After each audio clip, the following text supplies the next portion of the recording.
அனைவருக்கும் வணக்கம். நாம் இப்போ பாக்கியலட்சுமி சீரியலில் என்னெல்லாம் சுவாரஸ்யமான விஷயங்கள் நடக்குதுன்னு பார்க்கலாம் வாங்க. நம்ம பாக்கியா எழில் 2 பேரும் சேர்ந்து ஊருக்கு கிளம்பி போகிறாங்க. ஊருக்கு போகும்போது கண்டிப்பாக இதில் ஒரு பெரிய பிரச்சனையை வெடிக்குமா? ஏன்னா இந்த ராதிகாவும் இவரும் இங்கேருந்து நம்மளை பார்த்துட்டாங்க. வீட்டில் போயிட்டு என்ன பிரச்சனை பண்ண போகிறாங்கன்னு தெரியல. ஏற்கனவே பாட்டி வந்து செலியின் விஷயத்தில் நம்ம எடுத்த முடிவு தப்பு அப்படின்னு சொல்லிட்டு ரொம்ப பிரச்சனை பண்ணிவிட்டு கோச்சிட்டு இங்கேருந்து கிளம்பி போயிட்டாங்க.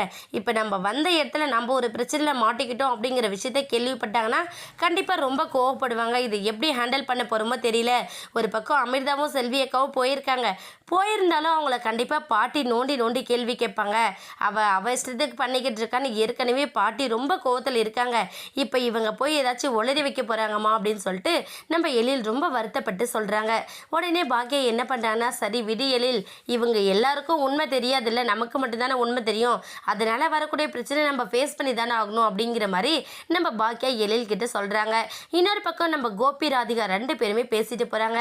இவ எதுக்காக அந்த பசங்க கல்யாணம் பண்ணி கூட்டியாந்துருக்கா அப்படிங்கிற மாதிரி நம்ம கோபி சண்டை போட, உடனே நம்ம ராதிகா என்ன பண்ணாங்கன்னா, கோபி எதுவும் தெரியாமல் நம்ம பேச வேண்டாம், அதுதான் இவங்க அங்கே திருச்செந்தூரில் பார்த்ததா சொல்கிறாங்கல்ல, எப்படி தெரிஞ்ச பசங்களை தனியாக விட்டுட்டு போகிறதுன்னு கூட அவங்க இங்கே கூட்டிகிட்டு வந்திருக்கலாம்ல, அதனால பழியை அவங்க மேலே போட முடியாதுல்ல அப்படிங்கிற மாதிரி நம்ம ராதிகா பேச உடனே கோபி கோவப்படுறாங்க. போது ராதிகா, இங்கே பார்த்தியா உன் அண்ணங்களுக்கு எவ்வளோ அசிங்கப்பட்டு அவமானப்பட்டு நின்றாங்க, அதையெல்லாம் தாண்டி அவங்க சூசைட் பண்ணிக்கலாம் போனாங்க, இது எல்லாத்துக்கும் காரணம் இப்போ அவளும் தானே அப்படிங்கிற மாதிரி நம்ம கோபி பேசுகிறாங்க. உடனே ராதிகா வந்து இந்த விஷயத்தை பற்றி நீங்கள் திரும்ப வீட்டில் அத்தை கிட்ட பேசக்கூடாது அப்படின்னு சொல்லிட்டு நம்ம கோபியை வாயை அடிச்சிடுறாங்க. ஆனால் கோபி வந்து கண்டிப்பாக பாக்கியாவை ஏதாச்சும் ஒரு விஷயத்தில் லாக் பண்ணணும், அவள் முன்னேறவே கூடாது அப்படிங்கிற மாதிரி தான் நம்ம கோபி எப்போவுமே நினச்சிக்கிட்டு இருந்தாங்க. கண்டிப்பாக இவங்க 2 பேரும் வீட்டுக்கு போகிறதுக்கு முன்னாடி நம்ம அமிர்தாவும் செல்வியும் போய் அவங்களுக்கு இன்னும் வேலை முடியல அப்படிங்கிற விஷயத்தை பற்றி சொல்லியிருப்பாங்க.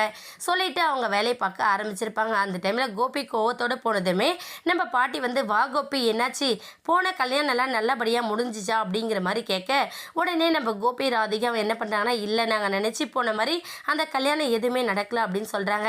உடனே நம்ம ஈஸ்வரி என்ன பண்ணுறாங்கன்னா, ஓ எல்லாம் இவங்க அண்ணன் குடும்பம்ல இவ்வளோ மாதிரி தானே இருப்பாங்க அப்படிங்கிற மாதிரி நம்ம ஈஸ்வரி பேச, உடனே கோபி வந்து, போதுமா தேவையில்லாத பேச்சு எதுக்கு, நமக்கு வேண்டாம் விட்டுருங்க, அங்கே கல்யாணம் நடக்கல, பொண்ணு ஓடி போயிட்டா, ஆனால் அங்கே இன்னொரு பெரிய முக்கியமான விஷயம் நடந்துச்சு, அது என்னன்னு தெரிஞ்சால் நீங்கள் ரொம்ப கோவப்படுவங்கம்மா அப்படின்னு சொல்லிட்டு நம்ம கோபி ஈஸ்வரி கிட்ட சொல்கிறாங்க.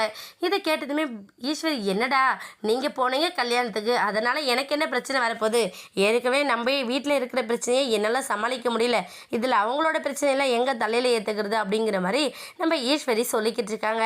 இல்லைம்மா, இது அவங்க மட்டும் சம்மந்தப்பட்ட விஷயம் இல்லை, நம்ம குடும்பமும் அதில் சம்மந்தப்பட்டிருக்கு, அந்த கல்யாணம் நின்றதுக்கு நம்ம வீட்டு ஆளுங்களும் ஒரு காரணம் அப்படிங்கிற மாதிரி நம்ம கோபி இன்டைரக்டாக சொல்கிறாங்க.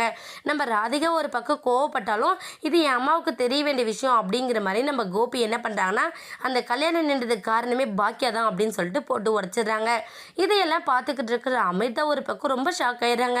என்னடா இது, பிரச்சனையெல்லாம் நம்ம சமாளிச்சிடலான்னு சொல்லிட்டு இவங்க எப்படி பாக்கியா அம்மாவை பார்த்தாங்க அப்படிங்கிற அளவுக்கு நம்ம அமிர்தா ஒரு பக்கம் யோசிக்கிறாங்க. கூடிய சீக்கிரம் பாக்கியா வந்ததுக்கப்புறம் நம்ம ஈஸ்வரி பழையபடி கச்சேரியை ஆரம்பிக்க போகிறாங்க. வெயிட் பண்ணி பார்க்கலாம். இந்த வீடியோ உங்களுக்கு பிடிச்சிருந்தா மறக்காமல் நம்ம சேனலை சப்ஸ்கிரைப் பண்ணுங்கள். தேங்க்யூ.